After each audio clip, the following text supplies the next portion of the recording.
Welcome back to the Lending Pulse, the show where we dissect real estate trends, financing strategies, and the stories of people who keep the market moving. For episode 7, we're thrilled to sit down with Mahesh Sardana, a rising real estate professional in the Greater Toronto Area. Known for his rapid success in both residential resale and pre-construction real estate, currently a realtor at Remax Millennium Real Estate, Mahesh leads the Squad Millionaire team, a group he founded to help clients build wealth through property investment. Mahesh has distinguished himself with multiple top performer awards and a reputation for expert guidance. Mahesh has been recognized as the pre-construction agent of the year for 3 consecutive years from 2022 to 2024 and was the number 1 producing agent at Remax Millennium in 2024. Mahesh, welcome to the show. How are you doing? I'm doing good. Thanks for inviting me. Good, good. Let's jump right into it. What pulled you into real estate in the first place, and when did you know this wasn't just a side hustle, but your calling? To be honest, I've been in sales and leadership role all my life. And in 2018 is when my wife started telling me that, hey, you need to take your career to the next level and you should really start considering getting into real estate. However, I was doing so well where I was at a very high level, had a very big team and we were crushing it. I was making really good money and I was enjoying what I was doing. So I kind of kept postponing it. But then I think 2020 is when COVID came. And that's where I kind of started realizing that, you know what, I was kind of working as a silent partner, but it was still a job. And that's when I'm like, no, she's right. We should start our own business. And that's when I started taking it seriously, started studying. And then in 2022, I'm like, okay, it's time to go all in. I'm gonna go all in. So you started off as an investor before becoming a licensed realtor. What was your first deal like, and how did that experience shape the way that you guide clients?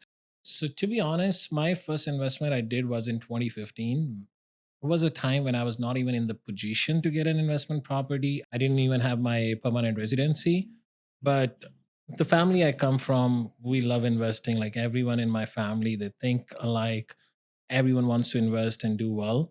So I kind of started thinking in that direction. And then I found a loophole where, if I buy pre construction, they don't need my PR until the closing is coming. And I was very positive before that I will get my PR. So I wanted to cash out on that.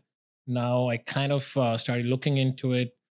Downtown really appealed me. And I was like, I want to have something in downtown. That's when I started looking into it. Now in 2015, I wasn't making that much money. So I'm like, how the hell I'm going to afford it?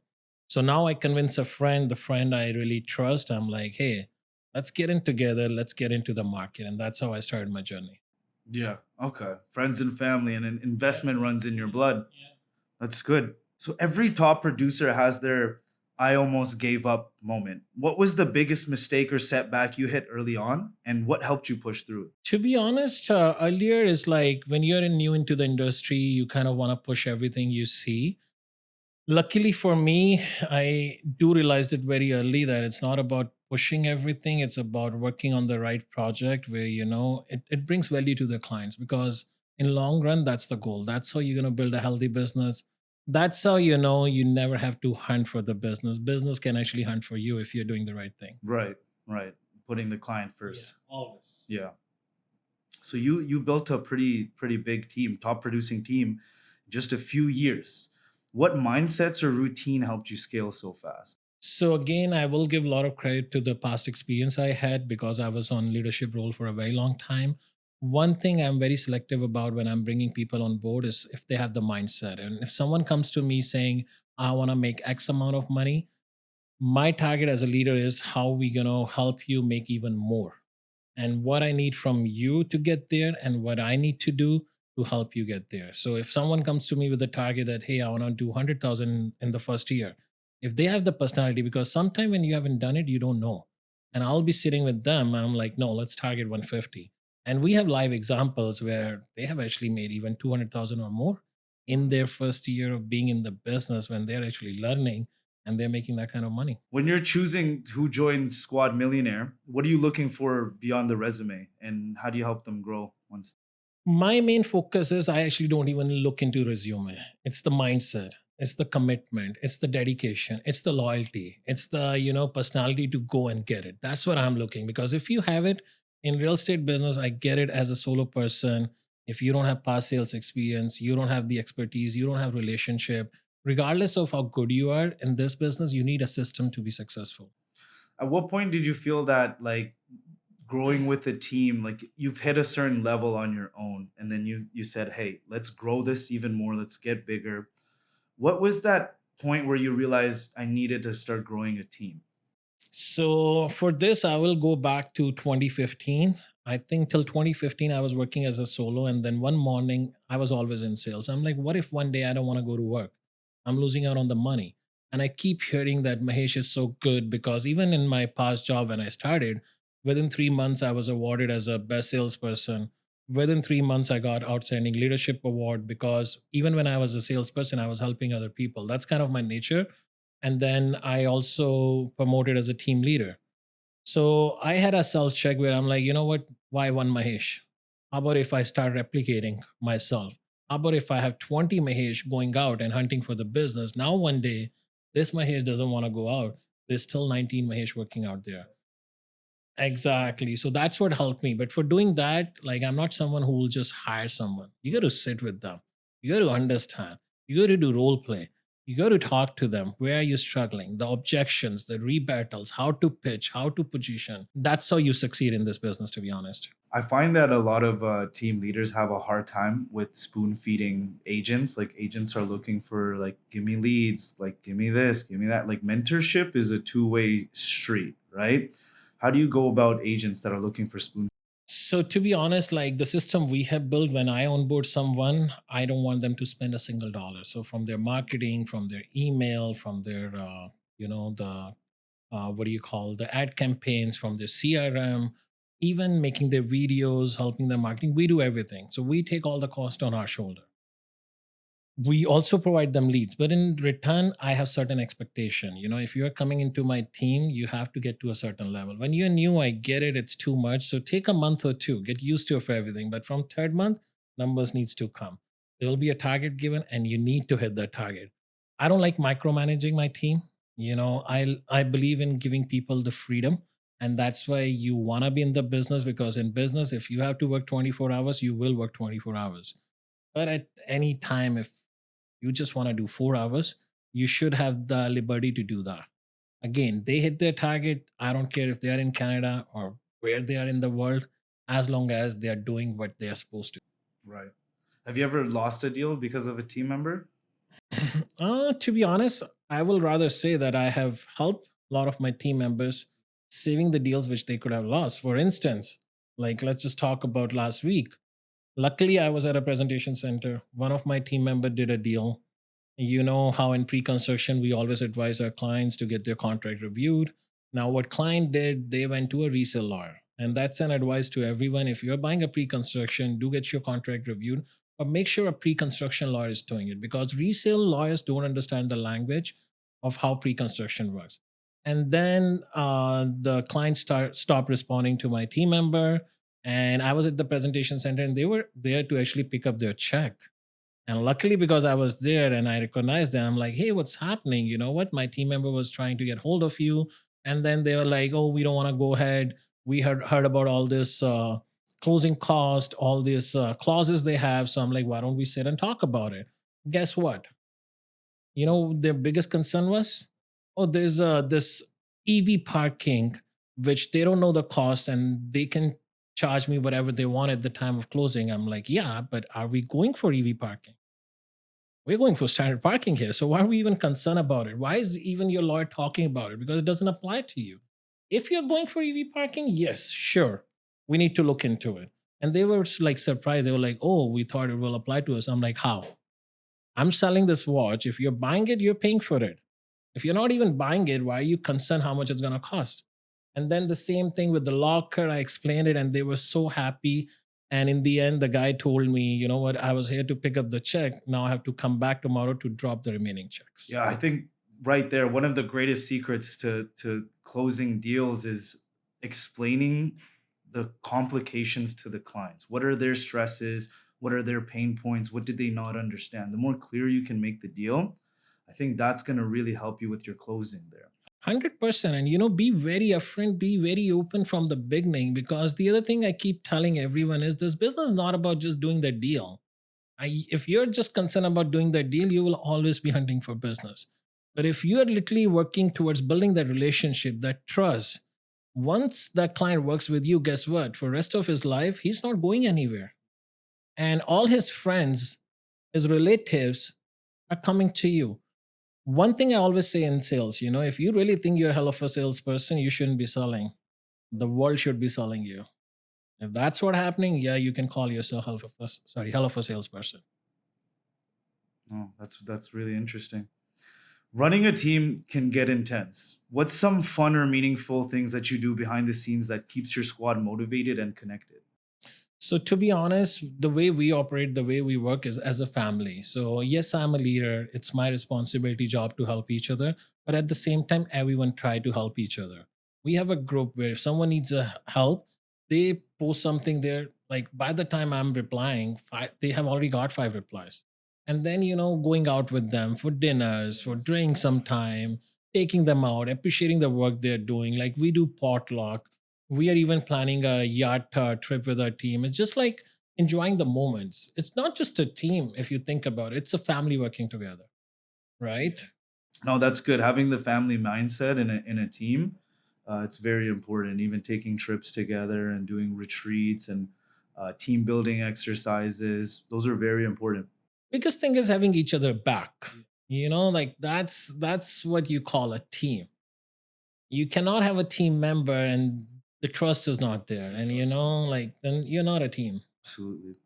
So you've dominated the pre-construction space for 3 years straight. When a new project hits your desk, what boxes does it have to check before you'll bring clients in? In today's market, a lot of boxes. First, we need to validate the builder. Are they someone who can actually complete the project? What's their past track? Because in today's market, a lot of builders are canceling.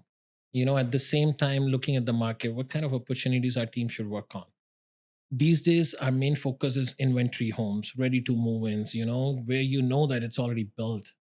We will negotiate hell of a deal for the client so they're super happy. And we know that we're getting paid too, because that's very important. You can do as many deals as you want, but if the clients are not closing, if the builder is not building, what's the point? You're not getting paid. And we spend so much money from our pocket. There's a lot of projects that went into receivership. Exactly. And luckily, since I had my team, guess what? Not even one of my team member deals have gone through that. It's because the homework we do behind the scenes. Yes, very important. So pre-construction can test anyone's patience. How do you help investors stay calm and confident when delays or builder updates start piling in?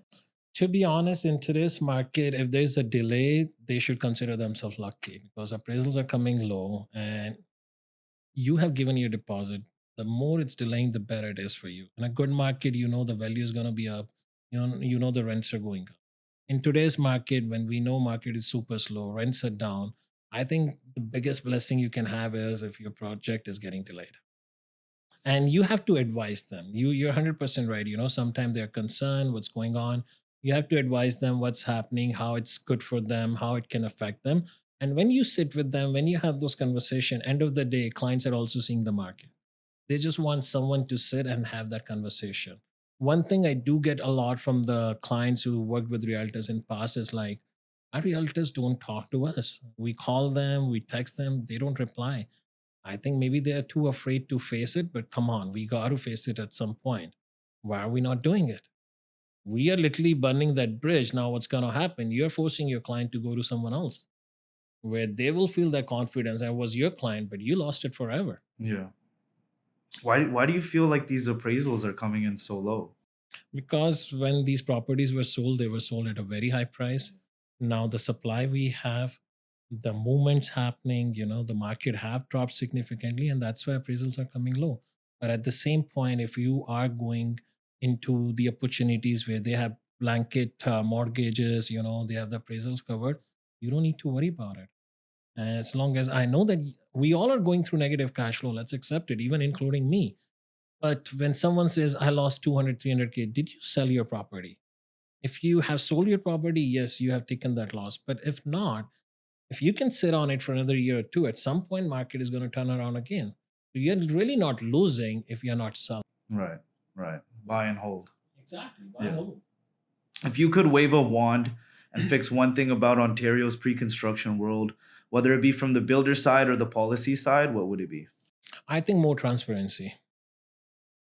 Builder needs to be more transparent with realtors and with clients also. I feel like there's still a gap, and good realtors know the internal things, and if they're honest people, they bring it to their clients. They talk about it. But I feel like in many cases, buyers don't even know about what they're doing sometimes. You know what I find is interesting is that when we sell a home on resale, our agreement of purchase and sale is only a few pages long, including all of our clauses. When we do a purchase from a builder, you're getting a book, Exactly. almost 60 pages long of an agreement. Exactly. And in there, there's worlds of different clauses that, they're not easy to understand for the average person. To be honest, for most of the people, you can't understand it. And when you're buying it, who is going through that 48, 50 pages? That's why at Squad Millionaire, what we do is when you're doing a purchase from us, first thing we want to make sure is that your contract is getting reviewed. You have your own lawyer, get it done from them, but make sure they're the right lawyers. If not, we will provide you the lawyer. We will even cover the cost, to review your contract because we want to be upfront. We want to make sure you know everything before you getting into it. And we get all that done in the 10-day cooling period.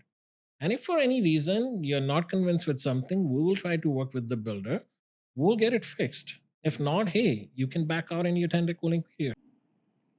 That's good. At least you have some flexibility of looking into different options. There was a certain point in the market where, we would just take whatever we got in our hands. We would buy things with our eyes closed, just because the opportunities were there. And, assignment sales tax hit and a bunch of other taxes hit. And, the profitability of these condos didn't really last. And now it finally took a hit toward the end of the market, right? So, you've got a front row seat to both resale and pre-con. What's the biggest shift you noticed in the market in the last 6 months? In last 6 months, to be honest, there's a big shift. But at the same time, if I talk from my team point of view, our production have gone up. Reason behind, there's a lot of inventory homes out right there. There are a lot of opportunities where you can actually buy a brand new home. And if you're working with the right team, if they have the right relationship, if they are the hard negotiator, guess what? They can actually get you a better deal than even resale. Like, for instance, you know how you were talking about appraisal earlier? You won't believe most of the deals we are doing these days, the appraisals are actually coming higher than what they're buying it for because we are negotiating so hard. You won't believe certain deals we have done where we are buying them a brand new home. And I'm talking about the same street where resale home is maybe selling for 200 to $300,000 more. Like for a client, it's no brainer now. You're getting a brand new home, everything is under warranty, you don't need to worry about anything, and you know right away you're getting it 200,000 to maybe $300,000 cheaper, in some cases even more. Well, it's hard because a lot of renewals have come up, and quite a few people are not qualifying for their mortgage, and they're in positions where they need to sell the property, or go toward power of sale. So instead of losing everything, people are in positions where let's lose a little bit, right? And it's tough in Canada right now. So let's say you've got $1 million to invest in the GTA. What neighborhood are you buying in right now? Uh, my favorite right now, to be honest, is Lakeview Village. It's in Mississauga. It's an 177 acre of land going through redevelopment. I actually personally just purchased like a nice big unit last week. It's because what's happening there. It's gonna be unbelievable. If you buy something there and you give it 10 years, I'm telling you, the returns you're gonna get is unreal. Again, 177 acre of land is going through redevelopment on water. All the big major builders are coming together. So these builders, they have already purchased land there and they're gonna develop. They have deep pockets. Last thing we need to worry about is them going into receivership. Someone has been in the business for 90 plus years, 70 plus years. They are not just doing high rise, they do commercial, they do low rise, they're everywhere. Yeah. Okay. What was that project called? Lakeview? It's called Lakeview Village in Mississauga. That's where I will invest. And to be honest, I just invested. And to be honest, we did 20 deals in last 2 weeks there. When people are saying pre-con projects are dead, Yeah, but if you really find the right opportunities, if you find things where you're putting your personal money in, you know what? I think Sure. that's, the first thing you should look for is like, is your own realtor investing into the Exactly. project, right? If your own realtor has money in the project, that's a green flag right there, Yeah. right? So let's talk about some of your client stories and wins.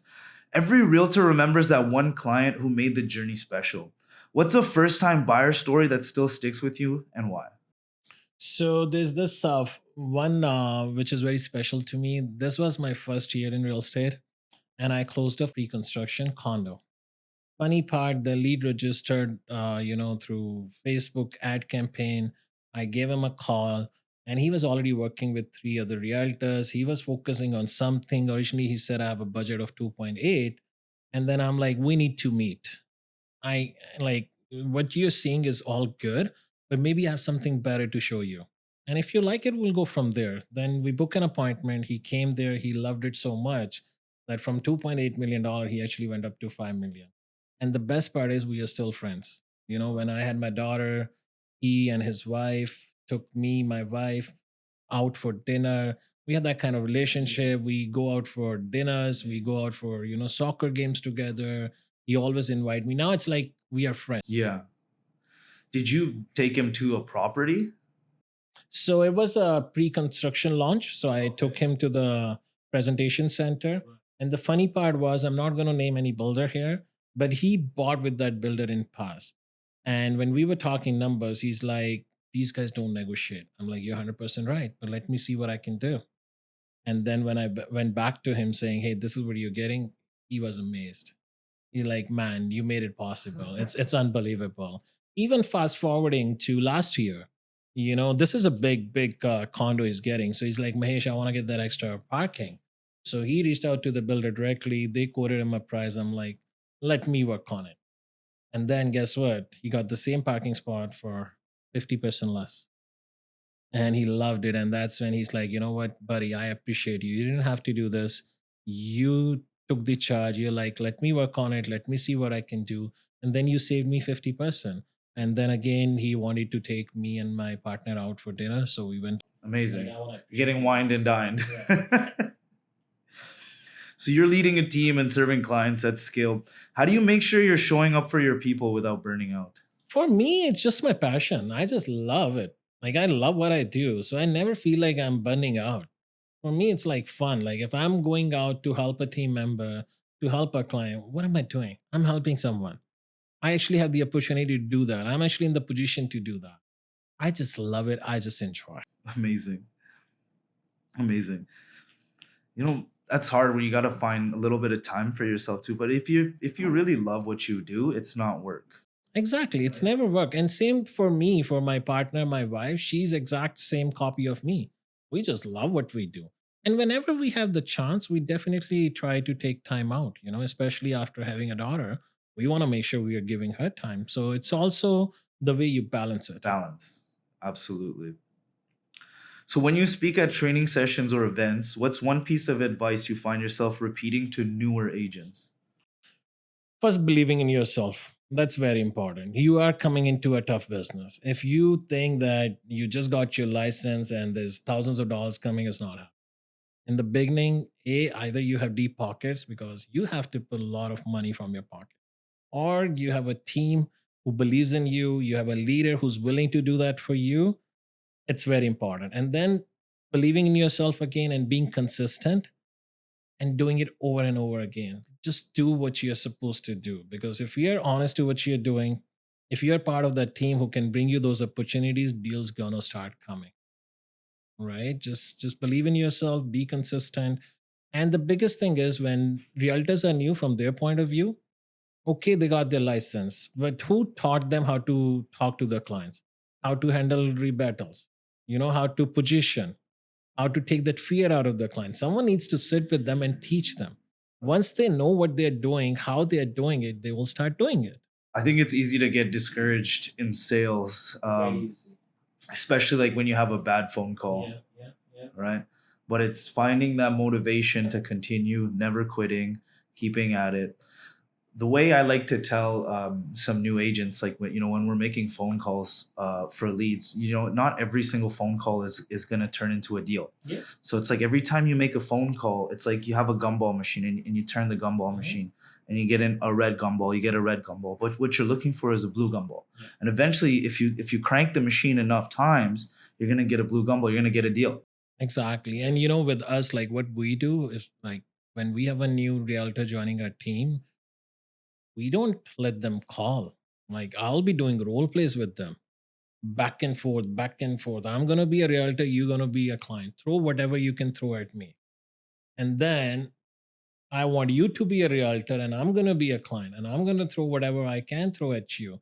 And until I believe that you got this, you're not touching that phone. You're not making phone calls. We're going to prepare you first, get you there, then you start doing it because now you know what you're doing. Now you don't have to worry about being discouraged. Now you know that I'm someone who can actually make it happen. I think people think like, oh, I want to become a real estate agent, but then they forget that this is a sales job, right? You need to be good at sales, and you need to learn primarily like how to do sales, how to call people, right? Great example is that story you told us about, that guy, your first client. He was already working with two or three people, and how you distinguish yourself amongst those people is the difference between your sales strategy.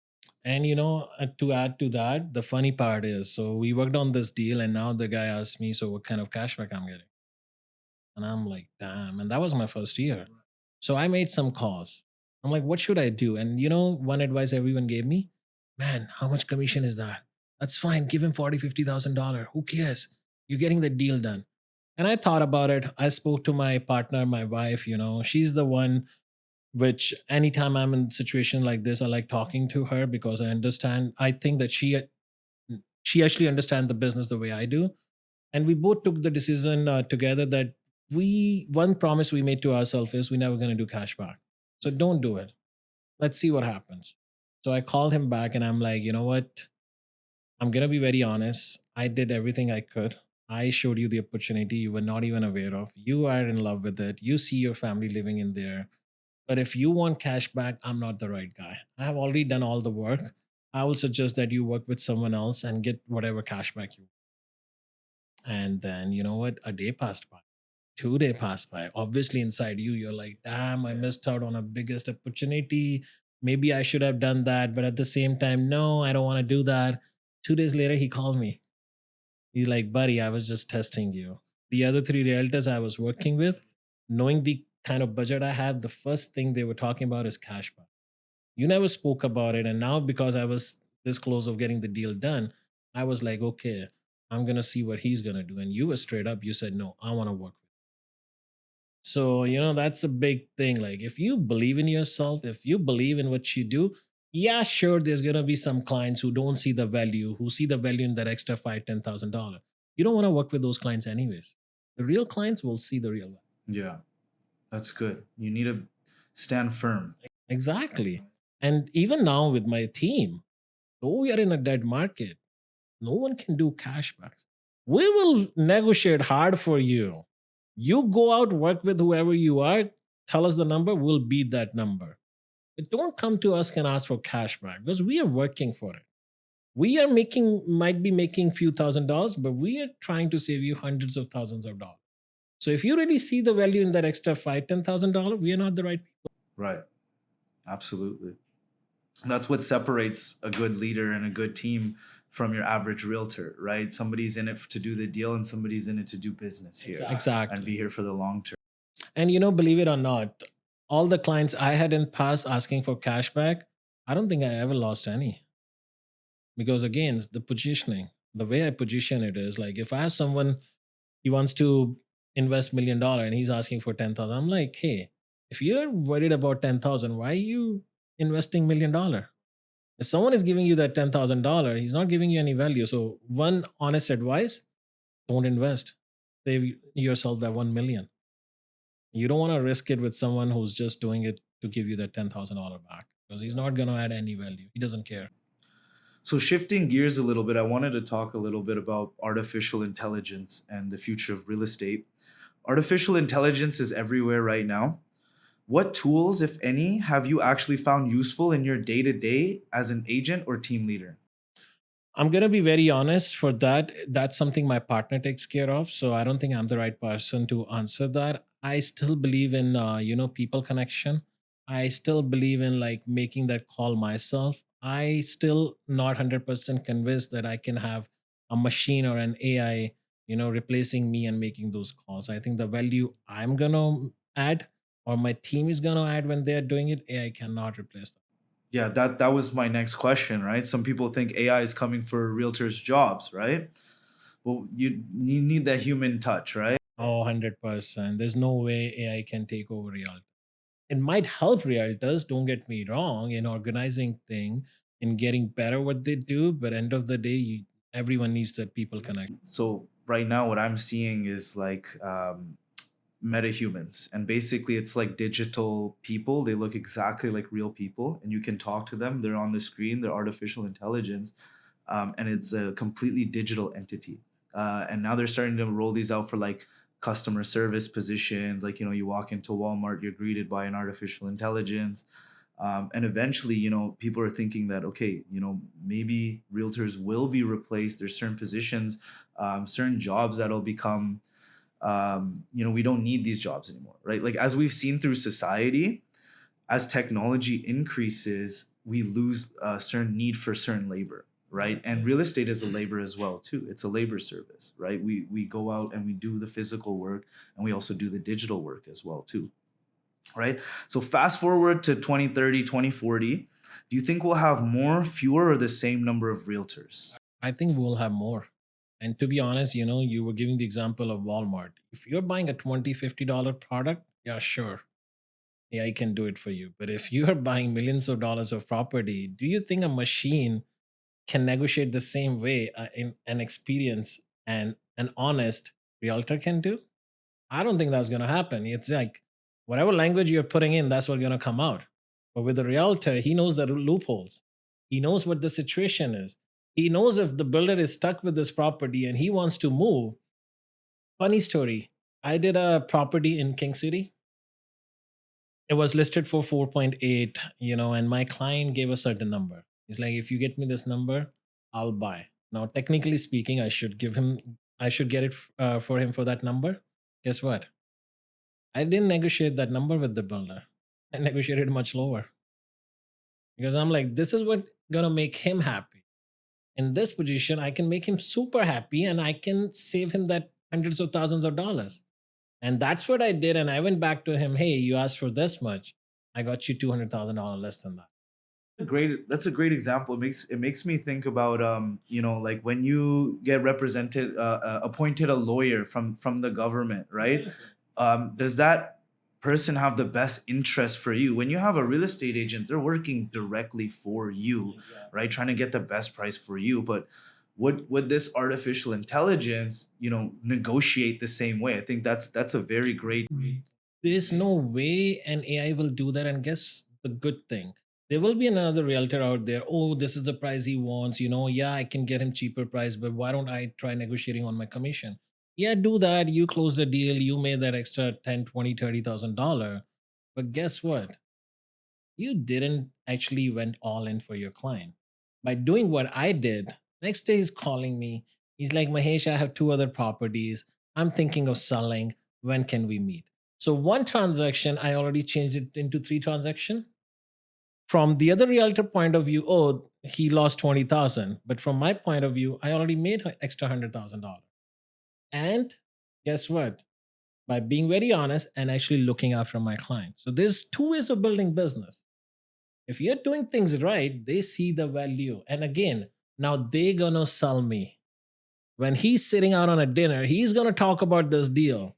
Oh, I got this kind of deal. You know what? "Oh, who got it for you? I know this guy. Okay, can I get his number? That's sales for me. That's the real definition of sales for me when someone else is selling. So be very good at it. And that wraps up episode 7 of Lending Pulse. A huge thank you to Mahesh Sardana for not just sharing his strategies and insights, but his mindset, his story, and his vision for where this industry is headed. If this episode sparked a new idea, made you rethink your game plan, or just gave you an extra push to take action, we'd love to hear it. Be sure to follow the show and share this with a friend or colleague who needs to hear it. Next episode, we're diving into the commercial lending space with a guest who's unlocking multi-million-dollar deals using strategies most people don't even know exist. You won't want to miss it. Until then, keep closing, keep learning, and keep your finger on the pulse. Thank you, Mahesh.